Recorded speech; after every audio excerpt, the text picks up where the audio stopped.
Hi guys, this is Khadijah, your sister, your friend, the host of my show called Who Did It Do, where we highlight the stylists that's working with celebrities.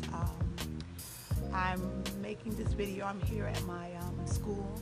I'm an educator at Passaic County Capital Institute in Wayne, and I just wanted to share this video thanking those who have just been supportive on every single level. The vision for my show, Who Did It Do, just came where I wanted to just give recognition to the stylists. Sometimes we as stylists, we get the back end of things. We're not being recognized. We look for the style, but we tend not to know who created that look, who made that celebrity, from the Halle Berrys to the Mary J. Blige's, to the Sanaa Lathans. We never get into who made that vision happen and made that look to make that celebrity look fabulous. So I had a vision. I took my vision and invested into myself and created my web series, Who Did It Do? And I'm grateful for all the opportunities God has blessed me with creating that show, that I just am overwhelmed with joy that I had the assistance and help from all, just even of you, those who are watching right now, just to take time out to watch the videos, to support, constantly encouraging me to continue with my vision with the show Who Did It Do. And this is just a thank you to all of you that may watch the show, who continue to watch the show, who might not haven't watched the show yet, but might have intentions on watching the show. I thank you for inspiring me and helping me to see something that I believed in coming to fruition. I want to thank many of the artists that are the stylists that were part of my show, starting with Stacy G, my main man Mo, Kenny Duncan, celebrity stylist out of Philly, barber, Brian Stephen Banks from Hollywood, California, one of my favorite interviews. Love you, Brian. Yancy Edwards, Gaucher, Coco Maine, makeup artist Messiah Marshall, Kim Clark Artistry, my one of my closest friends here in New Jersey, Cassandra, Makeup by Cassie, and all of those. Forgive me if I forgot anyone, to recognize anyone, charge it to my head, not my heart. But I want to again keep constantly thanking you guys for supporting me, thanking you for believing in my vision. And I encourage anyone, no matter what your age and what you might think, when you have vision and you want to bring it to life, don't be afraid to. We think sometimes with age that we can't accomplish the set above thoughts and desires that we have, but age doesn't have a factor on when you want to bring something into life. Vera Milling made her first dress at 40 years of age. We see celebrities that are coming on the scene that, are setting a stage for themselves at an older age. So don't be afraid to step out on faith. Don't be afraid to invest in yourself. We give our lives day to day, giving to others, but sometimes we just don't do that with ourselves. So again, this video is just a thank you video. Thank you for those who supported the show and who continue to support the show. And we have a new show coming up with one of the talented artists called Roger out of North Carolina, who's a celebrity stylist. I was so elated to see him at the Aretha Franklin's funeral services in the audience. So again, family, I want to thank you for supporting me. I want to thank all of those who continue to support me and constantly encourage anyone who has a desire, a vision, a dream. Make it come to life. Don't be afraid to step on our faith. Don't be afraid to support and invest in yourself first. Self-preservation is the first law of nature, and we have to remember that. Sometimes it's okay. It's okay to be a little selfish sometimes and empower yourself, because when you are in a good place, you're able to reflect that greatness to others. I love you, family. Again, thank you for your support. And continue to watch Who Did It Do? Who Did It Do? A show that will answer just that question. Who did it do? This show is a platform for stylists who created celebrated looks on celebrities. I'm Khadijah, your host, and here we are in Columbia, South Carolina, where we're going to catch up with the talented celebrity stylist Roger Brasley and see what great things he's doing here in the industry.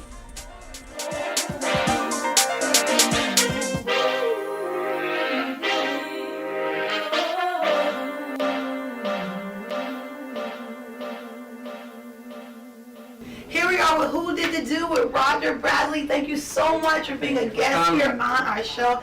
We're thankful it is a wonderful sunny day here in South Carolina. Sunny, hot day. Yes, and we're here to highlight you. Of course, our show Who Did the Do is to highlight the celebrity. And as I shared with you earlier, the stylists are creating the great looks on the celebrities, and we made this show to highlight you because we're not getting the recognition that we so deserve.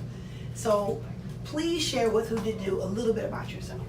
Well, my name is Roger Brasley. In the hair world, I'm known as Bad Boy Roy.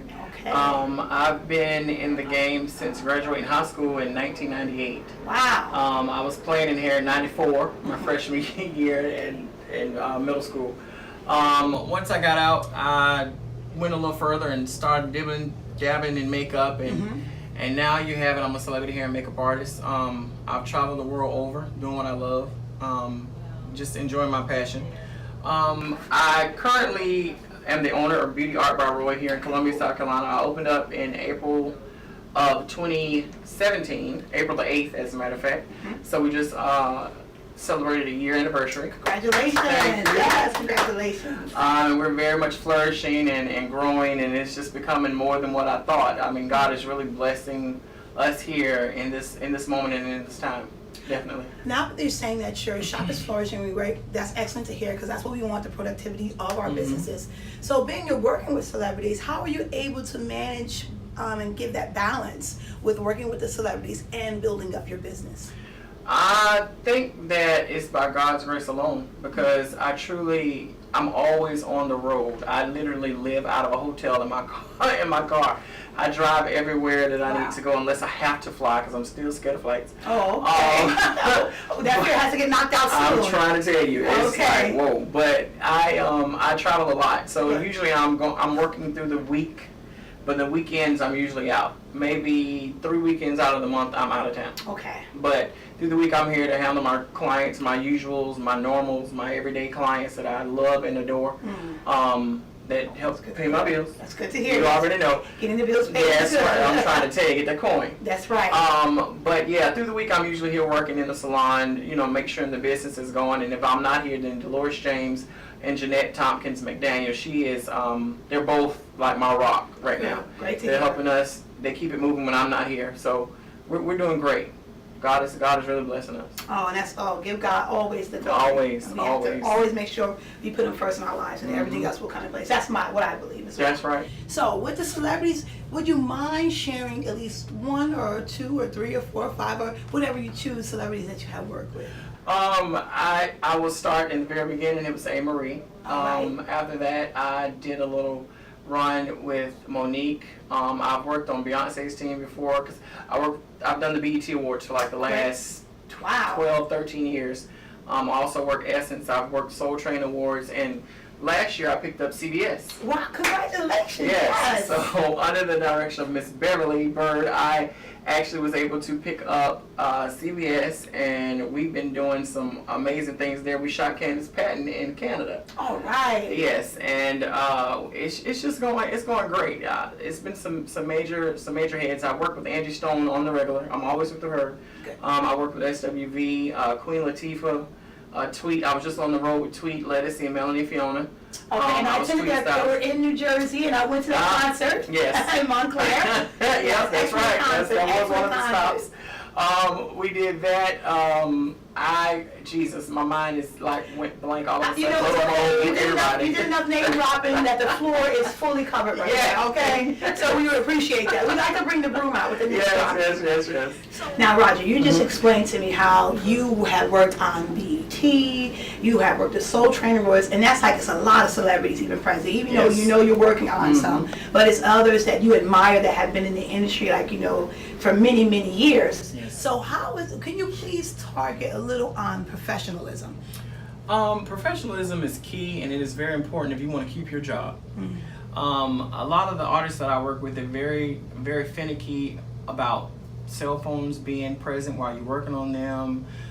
You going back, and if you're hearing something in the dressing room, you're going back out and saying it. So I've been very, very low key when it comes to that. You may see me with a picture with an artist online, but you best believe it's after I've done all my work, and we out like behind the scenes, and we're backstage just chilling. But when I'm working, I'm work mode and work mode only. I don't be asking for pictures and autographs. I've never done that. I've never done that, especially while I'm working.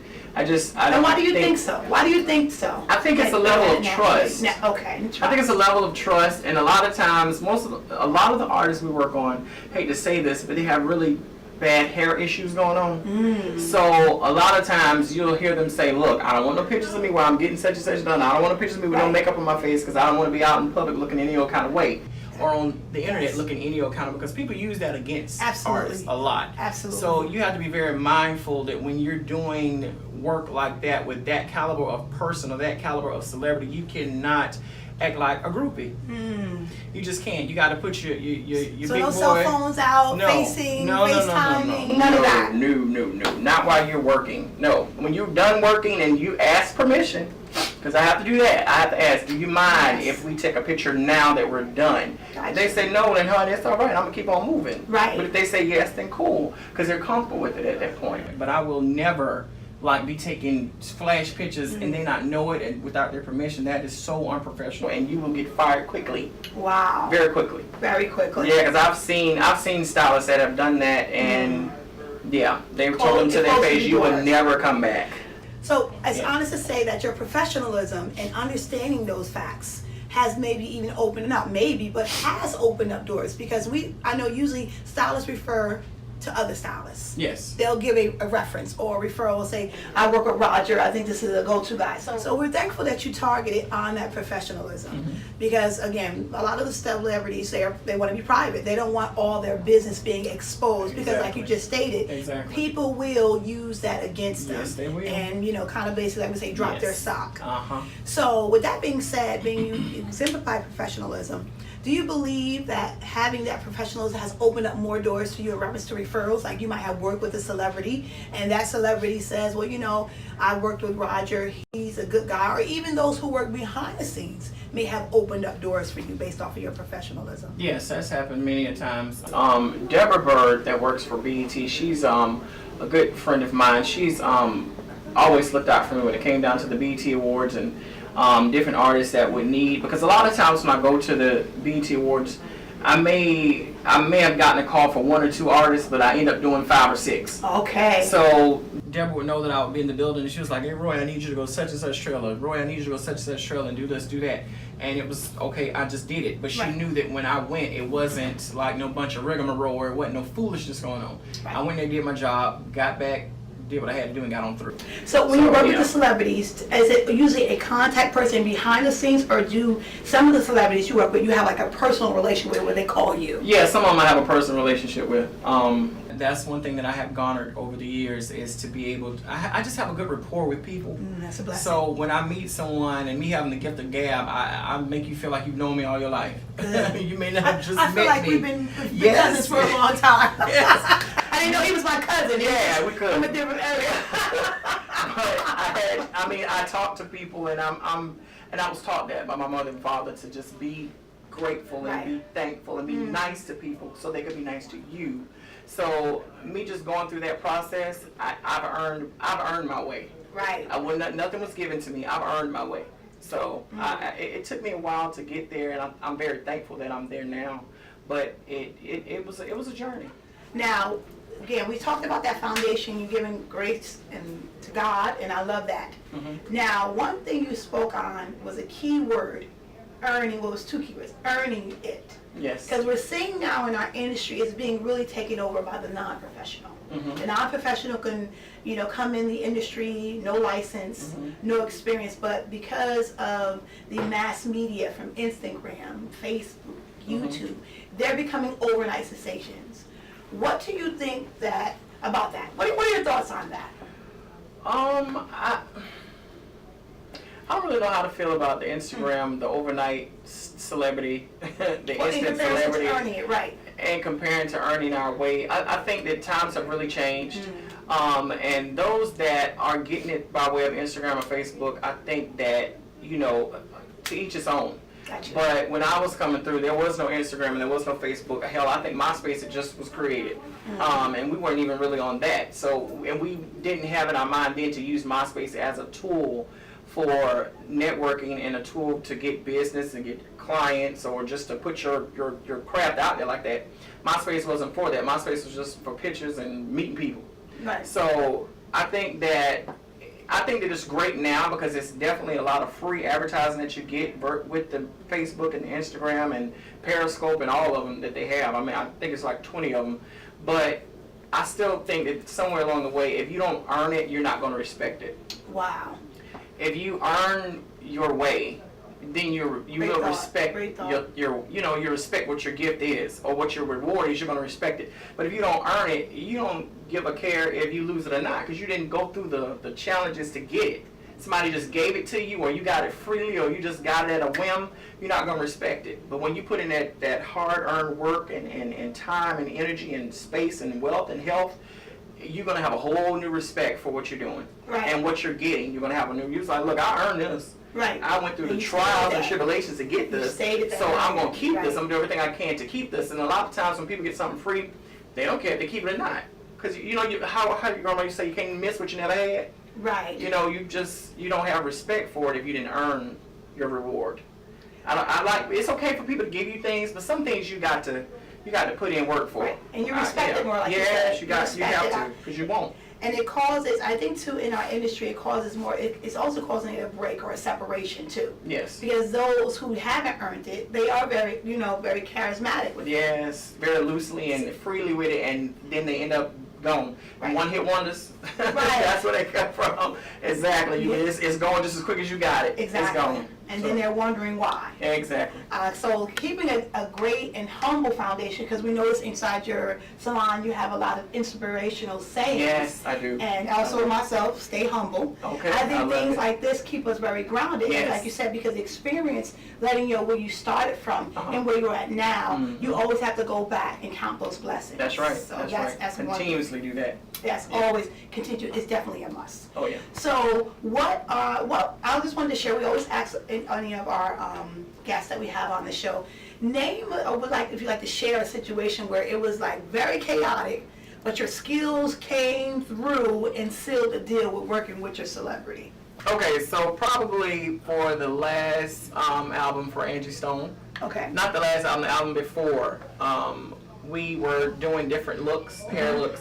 And we came up with one idea, but at the last minute, we looked when the stylist got her dressed, and we just went a whole nother direction. So luckily, me being who I am, thinking to pack stuff on the side, extra stuff, I came out my bag with a whole nother piece, and honey, it was fabulous, and it made the album cover. Wow! So, yes, we love those success stories. Yeah, it was good. It was a good day. Angie's like one of my best friends, my good Judy.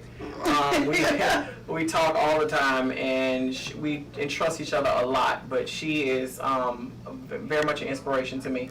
The things and trials that she's been through in her life and in her career, and the things that she can tell me to inspire me to push forward and move on, and I do the same to her. So it was a good day that day. That's one event that I remember. There's so many though. I have so many stories. We don't mind you sharing another. If you can provide it right now and share one more, we'll be happy to hear it. I have so many stories. I remember one day Monique was here. She came to do the township here in Columbia, and she got here. She had called ahead. Her manager called ahead and explained to me what she wanted done. But when she got here, she was like, I don't like that. I want something else. And quick on my feet, I ran out to the store, came back, polished it off. She loved it, and we've been friends ever since. Good. So, yeah, good to hear. It's a lot to go along with this industry and this walk in this life. So I encourage anybody, if you are passionate about this, to stay in it, because it will pay off. Yes. It will pay off in the end, but you got to stay true, and you have to respect it. You have to be, again, like us. I always add this on majority of all of my interviews, being a universal stylist. So no matter who you're working on, and what, you always know what to do, when to do it.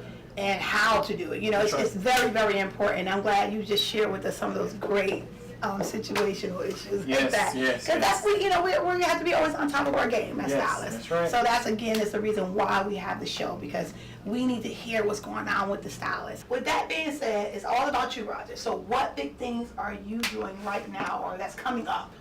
Right now we have the Summer Breeze show 2018 is coming up here in Columbia, South Carolina at the Metropolitan Convention Center. It's on this Saturday. I'm actually, will be July 21st. I'm going to be the host of the Hair and Fashion show at night, and I'm also facilitating the panel of some other major key players in the hair game on that morning at 10. So they're going to have me stretched out all day. And I have a wedding that day as well. So I'm going to be running in between. That team's going to pop in. That's when that great team that you talked about is going to help out.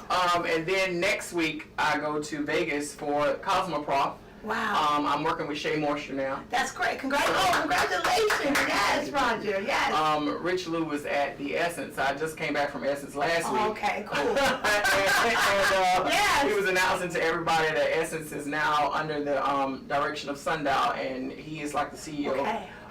They sold a part of Shea Moisture, but they're actually about to funnel $100 million back into the community in an Our Voices campaign for young women of color or any ethnicity that are trying to start their own business. I believe it's somewhere online, and that's by way of Glenn Jackson, the agency. But we'll be in Vegas next week doing that. We have a big show at the MGM Grand Casino. Great. For Shea Moisture. It's an invite-only event on that Monday night. I think it's the 30th, July the 30th.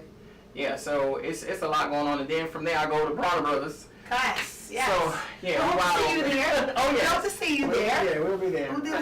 We're planning on coming down to the Bronner Brothers Hair Show. Yes, we'll be there. Me and Jeanette will be in the building. Great to hear. Now here we're going to go into our next segment, which is Hair Story. When this is where a style has to become a timeless look. And the style we're going to focus on today is called the ponytail. The ponytail is a hairstyle in which most, and all of the hair in the head is pulled away from the face, gathered and secured at the back of the head with a hair tie, clip, or other similar device, and allowed to hang freely from points. It is a name from its resemblance to the tail of a pony. Ponytails are mostly gathered at the middle of the back of the head or at the base of the neck. Depending on the fashion, they also may be worn on the side of the head. They're also known as ponytails or pigtails, bunches as well, if let loose, pigtails, plaits, or braids if plaited. Unbraided ponytails worn above each ear are also sometimes called dog ears. So ponytails is a style that we focus on today at Hair Story, and ponytails will be here to stay. So how can our followers become your followers? So share your social media sites or any information so our followers can become your followers. Yes. So on Instagram, you can follow me at badboyroy79 as well as Twitter. And on Facebook, I'm Roger Brasley. Okay, thank you, Roger, so much for being on our show. It was a wonderful experience here, and we thank you for sharing all of your tips, all of your experiences, and we pray for greater success in the near future for you. I received that. Oh, yes. I'm glad you did receive that. I think that's a Southern thing. I received that. I received it. Yes, I do. And we'll hope to hear great and bigger things from you in the near future. And again, thank you for being on our show. Thank you so much.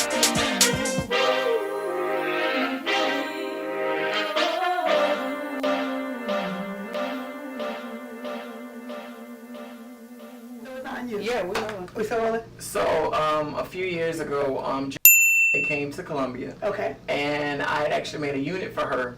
And the unit, oh no, wait, stop, because I was going to throw her under the bus. No, never mind. It's okay. I will retract You just that. talked about keeping the professionalism there, so that's a perfect example of it. Now we.